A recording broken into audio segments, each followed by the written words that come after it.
One of the two San Diego soccer teams bounced back this week, and it wasn't San Diego FC. It was a super rough day at the office, and I'm sure they're going to be glad that their next game is at home. But big shout out to the San Diego Wave because they put up 4-1 versus Louisville for the win. So big shout out Wave.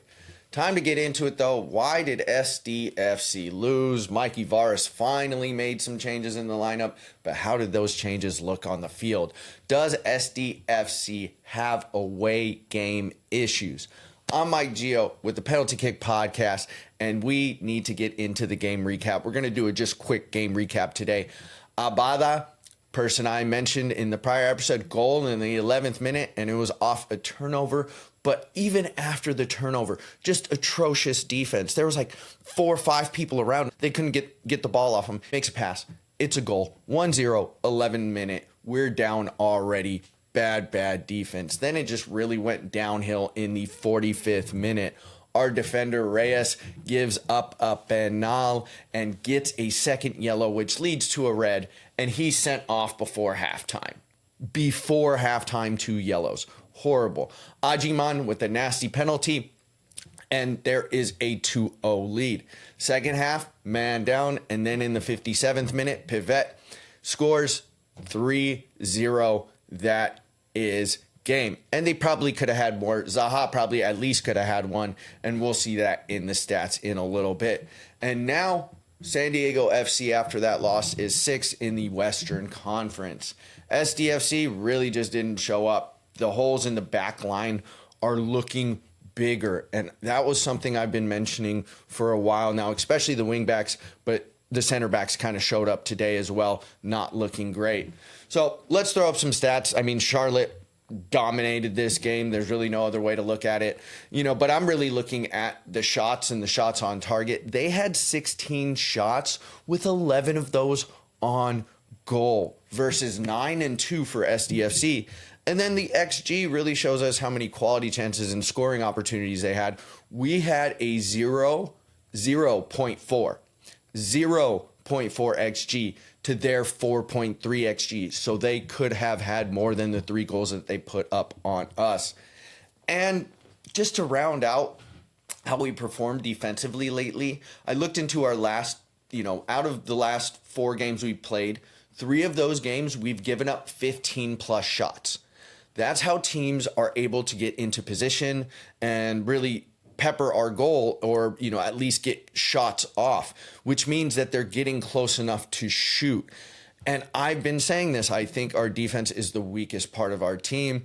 And you can see Mikey Varas is looking for solutions on the back line because he finally kind of made some changes, which I think are needed. But also with changes, there's probably going to be some growing pains. Negri was out. McVeigh came into his spot. Then Reyes took up McVeigh's spot in the center back position.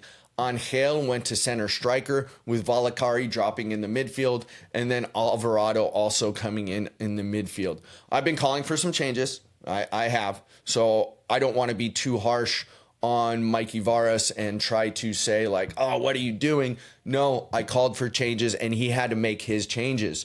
Being a coach, you have to make tough decisions, and sometimes those decisions work out. Sometimes they do not. Would I have went with those exact changes?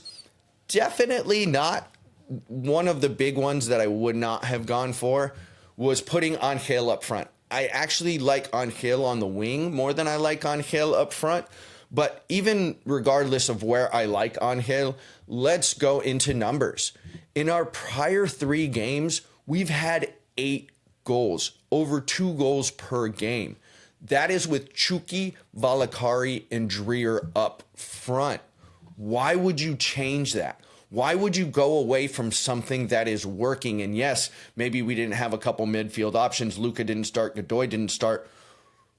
But something is working. Don't fix what isn't broken. That was the big one that I am scratching my head over. I think Mikey Varas is trying to get too smart with it sometimes.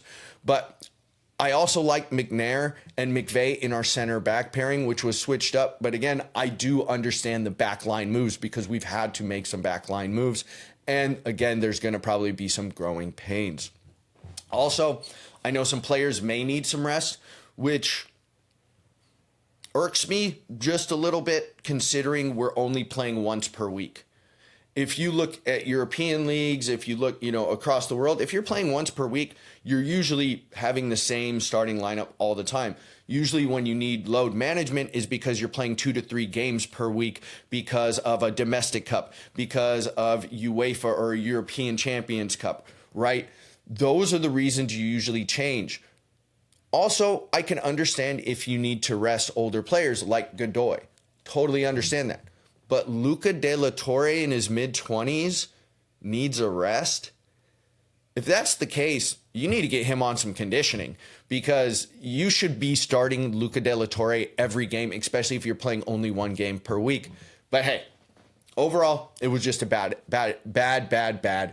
outing.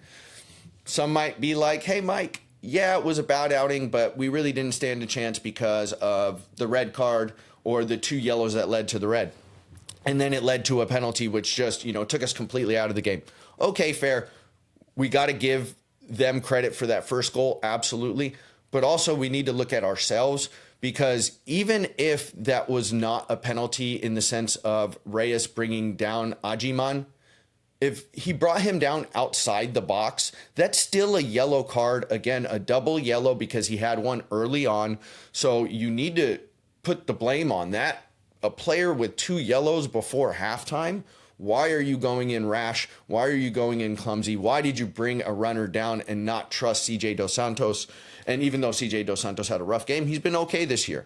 So why did we do that? We got to look at ourselves because even if it wasn't a penalty, it's still a double yellow. That is a red. And that is Reyes, who is making his first start of the year. So, man, that's rough. Like, why? Why is what I have to ask. And that's not on Mikey Varas. That is on Reyes.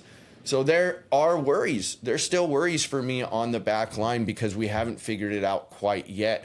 And I think more teams are going to start seeing those holes and start playing to our weaknesses, and our weaknesses are on the wing because if you get our wings stretched or you get our wings too far up the field, or if you are able just to go by our wings, which players were absolutely able to do, well, then that puts the center backs in a really tough position because they have to go out.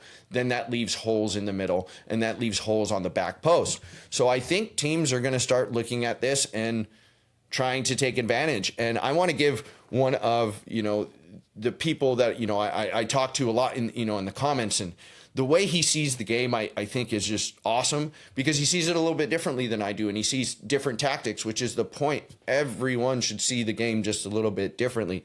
So big shout out, Chris, but he's been calling for a back 5, which then kind of morphs into a back 3.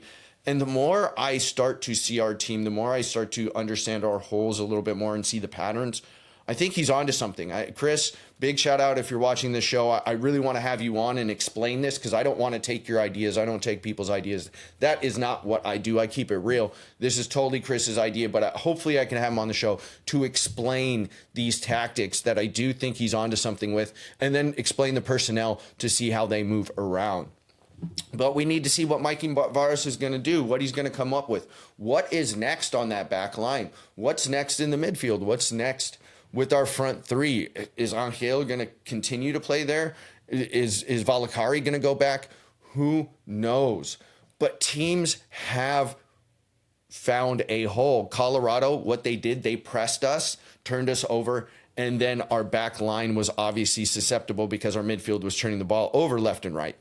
Then versus Charlotte, they didn't press that much. They actually dropped back and played a counterattacking style, which, again, their money was in their front 3 and just running at us, which they were able to do. And that first goal, come on. I mean, great play, but horrible by Loffelson.